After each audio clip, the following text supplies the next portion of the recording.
Assalamualaikum warahmatullahi wabarakatuh. Welcome back to my video. Perkenalkan, nama saya Rizka Fitriani dengan NIM 1901105063 dari Program Studi Pendidikan Matematika Universitas Muhammadiyah Profesor Dr. Hamka. Di video kali ini, saya akan menjelaskan mengenai penerapan teori graf dalam permainan 4 kubus. Simak videonya ya. Penerapan teori graf dalam permainan 4 kubus. Apa itu permainan 4 kubus? Permainan 4 kubus merupakan permainan yang menggunakan 4 kubus di mana permasalahannya adalah bagaimana cara kita agar dapat menyusun sedemikian rupa keempat kubus tersebut sehingga menampilkan warna yang berbeda pada sisi depan, sisi belakang, sisi kanan, dan sisi kiri, di mana kita dapat menyelesaikan permasalahan tersebut dengan menggunakan teori graf. Bagaimana penerapan graf dalam permainan 4 kubus?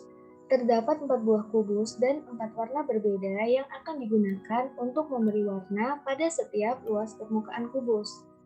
Setiap warna harus digunakan paling tidak pada salah satu sisi permukaan kubus. Setelah setiap warna digunakan tepat satu kali, tidak ada aturan khusus untuk dua sisi kubus lainnya, sehingga ada kemungkinan satu warna yang sama digunakan 2 atau 3 kali pada kubus yang sama. Ketentuan terakhir adalah distribusi warna pada setiap kubus harus bersifat unik. Tidak boleh ada 2 kubus dengan susunan warna yang sama persis karena akan menyebabkan tidak adanya solusi yang memungkinkan. Pada permainan ini, 4 kubus tersebut harus disusun menjadi satu tumpukan sehingga tiap sisinya yaitu sisi depan, belakang, kanan, dan kiri tidak memiliki warna yang sama dan warna pada dasar dan puncak tidak diperhatikan. Teori pendukung. Nah, di sini ada 3 teori pendukungnya. Yang pertama yaitu multigraf. Multigraf adalah graf yang memuat sisi rangkap atau loop.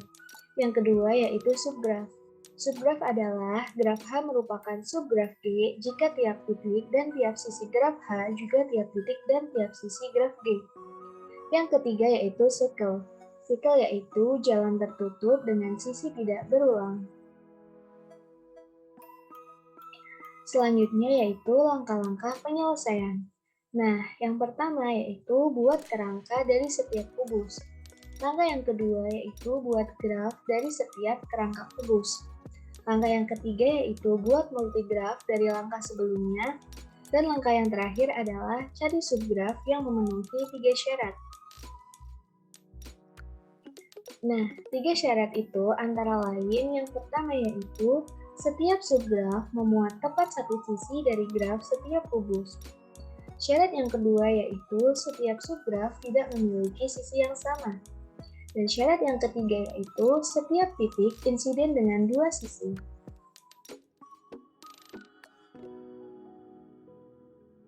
Selanjutnya yaitu contoh permasalahan dan penyelesaian.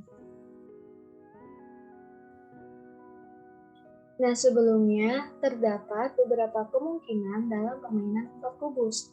Yang pertama yaitu tidak memiliki solusi, yang kedua memiliki satu solusi, dan yang ketiga yaitu memiliki banyak solusi. Nah, di sini pada contoh kasus yang pertama, kita buat 4 buah kerangka kubus. Nah, jadi masing-masing kerangka kubus itu berbeda-beda. Nah, tadi kan ada 4 langkah, jadi langkah yang pertama adalah kita buat kerangka dari 4 kubus. Nah, selanjutnya di sini langkah yang kedua adalah buat graf dari masing-masing kerangka kubus dengan keterangan sebagai berikut. Jadi titik itu simbol untuk warna setiap sisi kubus. Sisi yaitu untuk menghubungkan tiap sisi kubus yang berhadapan tetapi dengan sisi yang berbeda. Sedangkan loop yaitu menghubungkan sisi kubus yang berhadapan dan mempunyai warna yang sama. Nah, di sini graf kerangka kubus yang sudah terbentuk yaitu pada kubus pertama, kubus kedua, kubus ketiga, dan kubus keempat. Jadi dari setiap kerangka kubus yang sudah kita buat, langkah yang kedua adalah kita buat graf dari masing-masing kerangka kubus. Nah, langkah yang ketiga yaitu kita gabungkan tiap graf yang sudah kita buat menjadi satu sehingga terbentuk multigraf.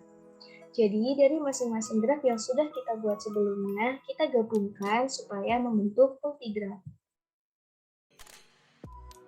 Selanjutnya, langkah yang keempat atau langkah yang terakhir yaitu subgraf yang memenuhi syarat. Nah, karena ada dua titik, yaitu M dan B, yang hanya dihubungkan dengan satu sisi, maka subgraf yang ditemukan hanya satu dan untuk mendapatkan satu solusi dibutuhkan minimal dua subgraf dari graf gabungan. Maka pada kasus pertama ini tidak mempunyai solusi. Nah, jadi kesimpulannya pada contoh kasus yang pertama yaitu tidak mempunyai solusi, karena tidak memenuhi syarat dari subgraf tersebut. Nah, selanjutnya yaitu contoh kasus yang kedua. Nah, pertama-tama langkah yang pertama yaitu kita buat kerangka dari 4 kubus. Langkah yang kedua yaitu kita buat graf dari masing-masing kerangka kubus dengan keterangan sama seperti kasus pertama. Nah, jadi setelah kita buat 4 buah kerangka kubus, selanjutnya kita buat graf dari masing-masing kerangka kubus. Selanjutnya, untuk langkah yang ketiga yaitu setelah kita buat graf dari masing-masing kerangka kubus, selanjutnya kita satukan masing-masing graf menjadi satu sehingga membentuk multigraf. Nah, langkah yang terakhir yaitu subgraf yang memenuhi syarat. Nah, karena subgraf yang ditemukan adalah sebanyak dua subgraf, maka pada permasalahan kedua ini memiliki satu solusi. Nah, di sini yaitu subgraf A yaitu tampilan depan belakang, subgraf B yaitu tampilan kanan dan kiri. Nah, di situ juga bisa dilihat gambar dari 4 buah kubus yaitu tampilan dari depan, kanan, belakang, dan kiri. Jadi kesimpulan pada contoh kasus yang kedua yaitu memiliki satu solusi karena mempunyai dua subgraf di mana syaratnya itu untuk mempunyai solusi itu minimal mempunyai dua buah subgraf. Selanjutnya untuk contoh kasus yang ketiga atau yang terakhir, pertama-tama seperti sebelumnya kita buat dulu masing-masing kerangka dari 4 buah kubus. Jadi masing-masing kerangka kubus itu berbeda antara kubus 1, 2, 3, dan 4. Nah, langkah selanjutnya kita buat graf dari masing-masing kerangka kubus yang sudah kita buat. Jadi setelah kita membuat kerangka kubus 1, kerangka kubus 2, kerangka kubus 3, dan kerangka kubus 4, langkah selanjutnya adalah kita buat grafnya dari masing-masing kerangka kubus tersebut. Nah, langkah yang ketiga yaitu kita gabungkan graf-graf yang sudah kita buat tadi dari kerangka kubus sehingga menjadi satu membentuk multigraf. Jadi dari masing-masing graf yang sudah kita buat dari kerangka kubus, kita satukan supaya membentuk multigraf. Nah, untuk langkah yang terakhir yaitu subgraf yang memenuhi syarat. Ketika dicari subgraf yang memenuhi, ternyata pada subgraf A terdapat dua pola yang terbentuk, sehingga subgraf yang ditemukan adalah lebih dari dua subgraf. Maka pada permasalahan ketiga ini memiliki lebih dari satu solusi. Nah, di sini bisa dilihat tampilan dari subgraf A depan belakang. Di sini ada dua pola. Kemudian tampilan subgraf B kanan kiri di sini ada satu. Nah, bisa kita lihat gambarnya dari 4 buah kubus tersebut. Ada tampilan pertama, depan, kanan, belakang, kiri. Warnanya seperti yang ada pada gambar. Kemudian pada gambar yang kedua yaitu tampilan depan, kanan, belakang, dan kiri itu warnanya juga bisa kita lihat di gambar. Jadi antara subgraf pertama, subgraf kedua itu berbeda. Nah, jadi kesimpulannya pada contoh kasus yang ketiga ini yaitu memiliki lebih dari satu solusi karena memiliki subgraf lebih dari dua. Nah, perlu diingat pada permainan ini graf yang sering muncul adalah subgraf. Oleh karena itu, dibutuhkan ketelitian dan keuletan dalam mencari atau menentukan subgraf. Apabila kita salah dalam menentukan banyaknya jumlah subgraf yang dapat dicari atau dibuat, maka solusinya juga akan salah. Sehingga bisa kita simpulkan, Salah satu cara untuk menyelesaikan permainan empat kubus ini adalah dengan menggunakan teori graf. Nah, dengan menggunakan teori graf, kita dapat menentukan apakah empat kubus yang diberikan memiliki solusi atau tidak dengan melihat jumlah subgraf yang dapat dibentuk dari graf gabungan empat kubus.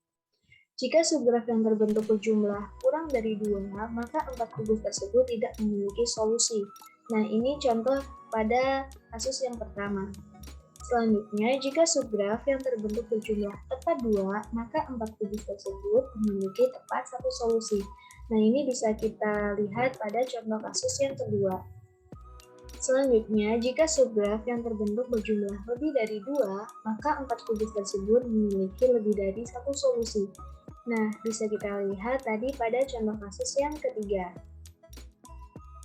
Sekian video penjelasan dari saya mengenai penerapan teori graf dalam permainan empat kubus. Kurang lebihnya saya mohon maaf, semoga ilmu yang disampaikan bisa bermanfaat. Terima kasih sudah menonton, jangan lupa like, komen, dan subscribe. Wassalamualaikum warahmatullahi wabarakatuh.